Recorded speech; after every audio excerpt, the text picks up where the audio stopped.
One of the laziest forms of journalism, if you will call it journalism at all. I'm not really sure it can be categorized in that realm, but it's used often as a time filler by news stations. So people who call themselves journalists do this. I will say I'm guilty of having done this in the past, begrudgingly, because it doesn't do anything to help usually move a topic along. This is the MOS, or the man on the street.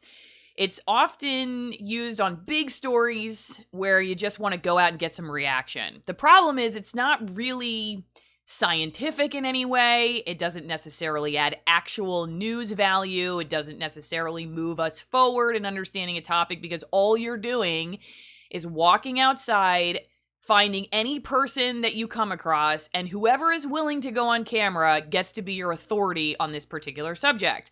But this is what NBC News has posted to their YouTube channel, and I would like to just take a look at it, because what it's going to show us is, first off, what we won't get in better understanding what's going to happen now with the country, with the election, with the president of the United States, with really anything but what these 5 people or so have told us outside closed down bars in Las Vegas.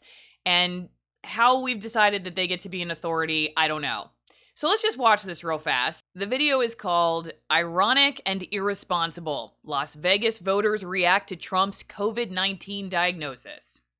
Let's watch. So we just broke the news to you of President Trump's positive COVID test. Right. Your immediate reaction?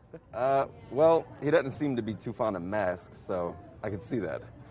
I think it's irresponsible, and I'm just not that surprised, I guess. I thought it was pretty ironic because he was denying it the whole time, and then the fact that he was positive, now it must be real to him.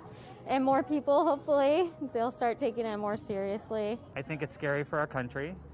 I think this is like a very unprecedented moment where we really don't know what's going on. I pray for him. I pray for our country. I think this is a big lesson for people who don't want to listen to science. I hope that people will wake up. I do want us to become more together, so I don't want this to be a moment of I told you so's and hate. When we mix hate with hate, we just get more hate. That's what's sad about That's this. what's sad. You automatically start laughing and going, oh my God, Clorox, and you do all that. But in reality, God, you got the COVID. Yeah, and he never wore a mask. He thinks masks are stupid. So it's pretty sad. It is pretty sad So when you think of that. And then you have to start thinking about the family and, Yeah. wow. No, yeah, you feel for him, but he should have taken it more serious. I like that guy who's like, you did everything wrong, but I don't want this to be a moment of I told you so. That kind of cracks me up, because let's be honest, that's what a lot of the coverage is. Like or hate President Trump or indifferent to him, you got to admit that a lot of the coverage has been cradled in this: you minimize the danger, you don't like masks, you got all these things wrong, and now you got the disease. That's what I've seen over and over and over again. And you know what? I'm all for having a fair debate about whether President Trump got certain things right or wrong.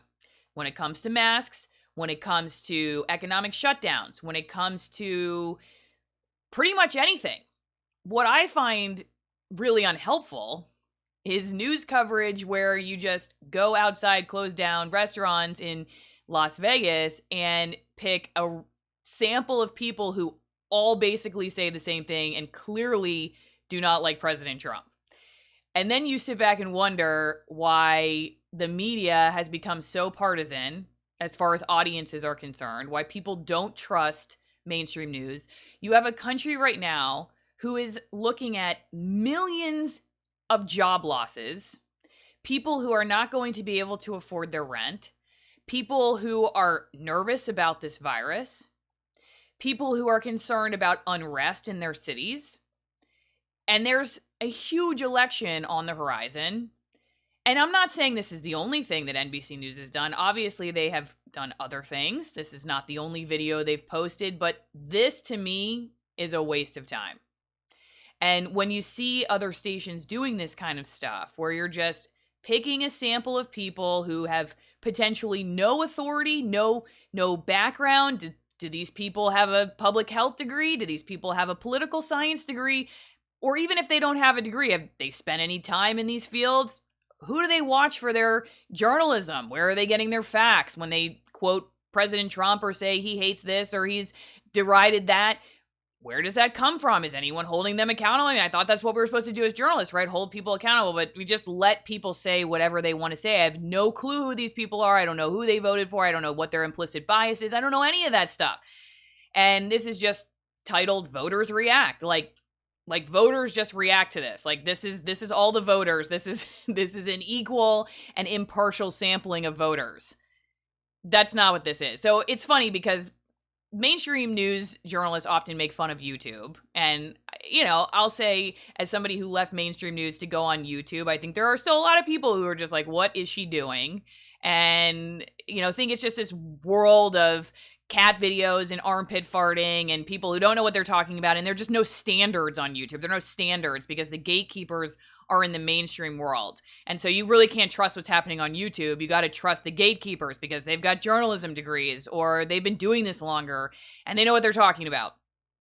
But let me show you this video from this YouTuber and you tell me, how different is this from what you just saw? Hey everybody, Andrew here. I am in sunny California doing a man on the street episode. I just have to do a little more reading on everything. Well, I know there's not a lot of options. I feel like it's fixed before it even gets started. I'm an anarchist, so. I went to jail twice. Camilla Harris, no good.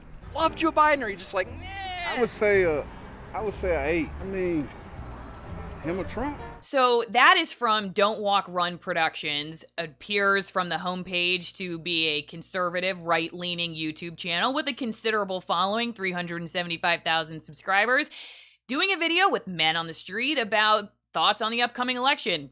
How is this any different from what NBC News is doing, except for the fact that this guy actually has a variety of opinions in his video? What is the difference between that and the NBC video where the guy's standing outside a bar that has a sign behind it that says happy hour 4 to 7 and just interviews like half a dozen people who all have the exact same opinion, basically, of President Trump and this news about his having COVID?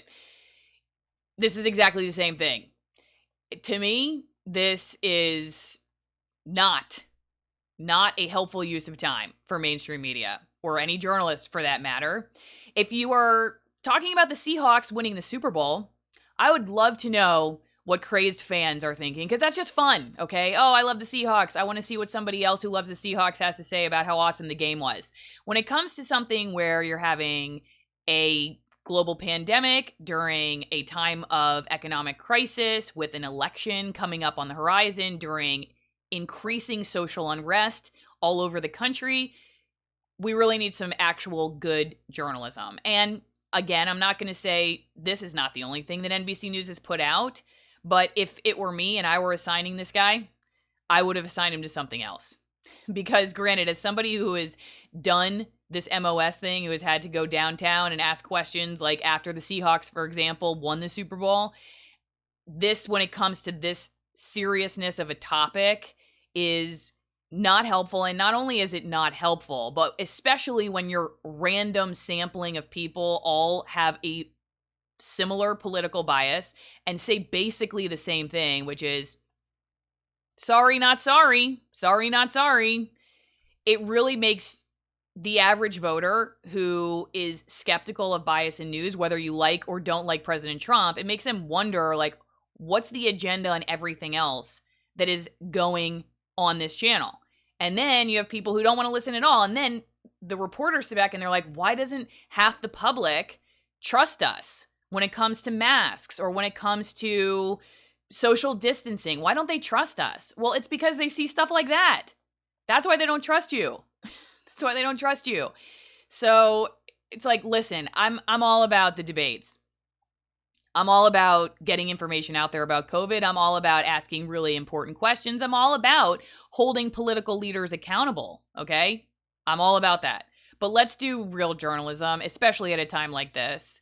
And let's leave the man on the street where they belong, on the street. Again, I'm Allison Morrow. If you like this, don't forget to like, comment. I'd love to hear what you think. Subscribe, hit the bell icon for notifications, and you can support me with the links in the description. There's Patreon, there's PayPal. But really, just sharing the video with people you think might like this is super helpful, and I will see you next time.